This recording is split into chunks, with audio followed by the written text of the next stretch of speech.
သာသနာတော်နှစ်2554ခုနှစ်ကောဇာတက္ကရီ1382ခုနှစ်ပထမဝါဆိုလပြည့်ကျော်14ရက်2010ဇူလိုင်လ10ရက်စနေနေ့ရန်ကုန်မြို့ဒေါ်လှခင်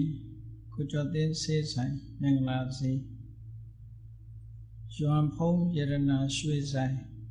မိသားစုဤနေအိမ်၌ဆင်ကျင်းပပြုလုပ်အပ်သောရန်ကုန်တိုင်းလှည်းကူးမြို့နယ်တာယာကုန်းကျေးရွာဝါကောက်ကျွန်းရက်စိတ်တဒုက္ခသာသနာရိပ်သာအတွင်း၌သာသနာတော်အားလှူဒန်းပူဇော်အပ်သောတန်တိဒုက္ခဓမ္မယုံကျောင်းတော်ဤကျောင်းလွတ်ပူဇာမင်္ဂလာအောင်ပွဲအဖြစ်ဖြင့်ဆင်ရင်ကျင်းပပြုလုပ်အပ်သည့်ဓမ္မသဘင်အခမ်းအနားဝယ်ဟောကြားအပ်သောအဝိဇ္ဇာနှင့်ဝိဇ္ဇာအကြောင်းတရားဒေသနာတော်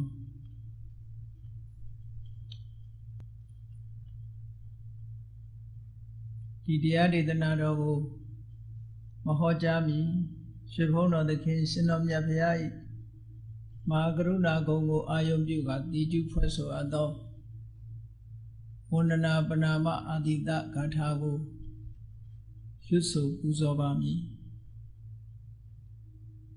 ယောကပ္ပကောတိဟိပိအပမေယံကာလံကရွန်တော်တိဒုက္ခရာနိခေရံကတောလောကဟိတယာနာထောနမောမဟာကာရုဏိကတတတ္တာယောနာထောဝိနိယမြာစွာတတ္တဝါဤချမ်းသာစီးပွားလိုလားတောင်းတဂုံပေါင်းခါသည်ဖြင့်နာထမြညာခြင်းရှင်တော်မြတ်ဖရာသည်ကပ္ပကောတိဟိပိဂရေကဘာအရေးအတွက်သင်္ချာတို့ဖြင့်တော်လဲအပေမီယံရေတွေ့တိုင်းတာဖော်ပြခြင်းငါမစွမ်းနိုင်ပါသောကာလံလေးအသင်ချေသိမ့်နေကဘာရှိကြသောကာလပတ်လုံးလောကဟိတယတတ္တလောကဤအကျိုးစီးပွားအလို့ငါအတိဒုက္ခရာနိဥ္စာတဲ့ခြေလက်အင်္ဂါမေတ္တာကြီးမာသမိသာနှင့်တထာဇနီစွန်ကြီးကြီးဟုကျက်တိထဘွယ်ငါးသွဲအစုအလွန်ခဲရင်သောမှုတို့ကိုကရွန်တော်ဖျားဖြစ်ရန်ဤတန်ကြိုးကုတ်အာထုတ်တော်မူရသည်ဖြစ်၍ခေရန်လက်ချေမျက်လုံးအသက်ဆုံးလည်းရဲ့နှလုံးစိတ်ဝံကိုရောဤပင်မခြင်းတို့ကတောဘဝတဏ္ဏကျိန်ဖန်များစွာရောက်တော်မူခဲ့ရရှာလိပြီမဟာကရုဏီကတတတ္တဝါများယင်ဝေသားကဲ့သို့တနာချစ်ခင်မဟာကရုဏာရှင်ဖြစ်တော်မူသော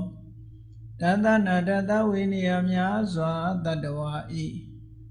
ချမ်းသာစီးပွားလိုလားတောင်းတဂုံပေါင်းခါသည်ဖြင့်နာထမြညာထိုရှင်တော်မြတ်ဖရာအားနမောယုတိပြောင်းပြောမှန်ကိုလျော့၍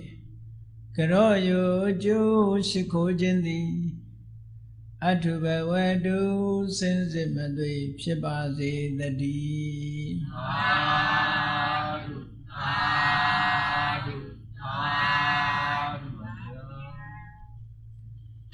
အဝိဇ္ဇာနဲ့ဝိဇ္ဇာဒီစကားလုံးလေးတွေကမြတ်စွာဘုရားကိုယ်တိုင်အသုံးပြုပြီးတော့ဟောကြားတဲ့စကားလုံးအရာထဲမှာလည်းဒီစကားလုံးလေးတွေကိုသုံးနေတယ်အဝိဇ္ဇာနဲ့ဝိဇ္ဇာသို့တော့အနှစ်သာရအားဖြင့်ကတော့တူမယ်မဟုတ်ဘူးပေါ့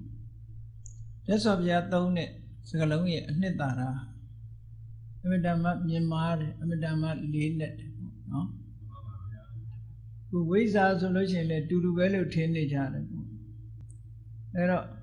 အဝိဇ္ဇာဆိုတာရယ်ဝိဇ္ဇာဆိုတာရယ်ဒီစကားလုံးနှစ်ခုဆန့်ကျင်တဲ့စကားလုံးနှစ်ခုဝိဇ္ဇာဆိုတာတမန်အားဖြင့်ပြောမယ်ဆိုရင်တော့အသိဉာဏ်ဆိုတာလည်းပဲအဆင့်ဆင့်ရှိသေးတယ်ဒီခုခေတ် education တွေမှာလည်းပဲဝိဇ္ဇာဆိုလို့ရှိရင်သူက arts ကိုဝိဇ္ဇာလို့ပြန်ကြတယ်ပေါ့နော်ဒါမှဝိဇ္ဇာ ဝိဇ္ဇာဘာသာရပ်ဆိုပြီးတော့လောကီပညာရပ်တွေကိုလည်းဝိဇ္ဇာလို့သုံးပြီးတော့ဖော်ပြနေကြတယ်အဲ့ဒီအဓိပ္ပာယ်တွေနဲ့တော့အမတန်ထူးခြားတယ်လို့မတူဘူးဆိုတာလေးတော့မှတ်ထားပါ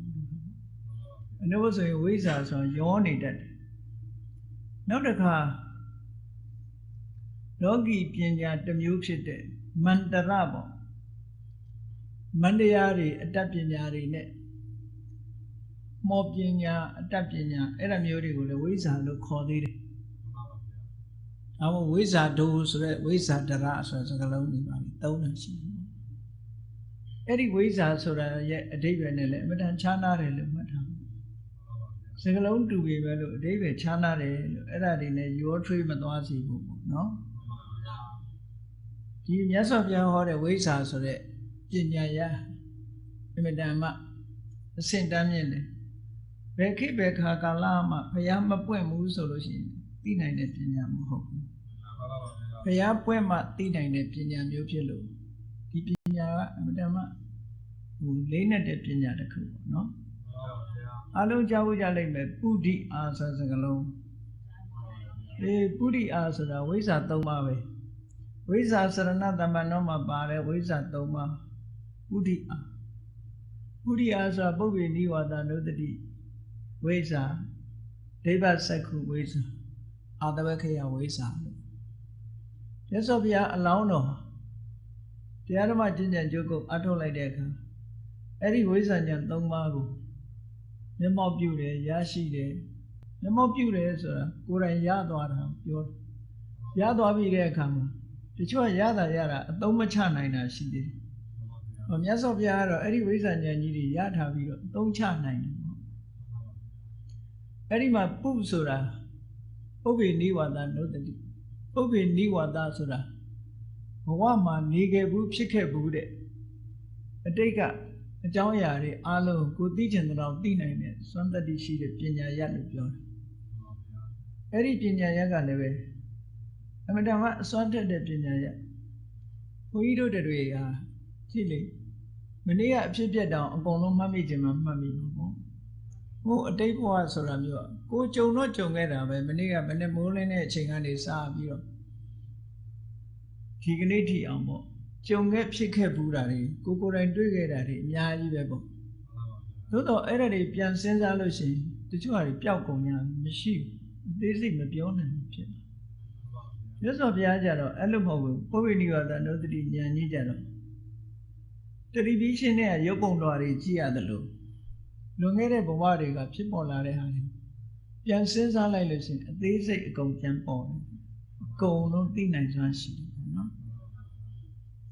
အဲ့တော့တဘဝလည်းမဟုတ်ဘူးတန်တရားမှာဘဝပေါင်းမြောင်များစွာကိုသိနိုင်တယ်အဲ့ဒါပုဗ္ဗေနိဝါဒနုတ္တိဝိဇ္ဇာလို့ခေါ်တယ်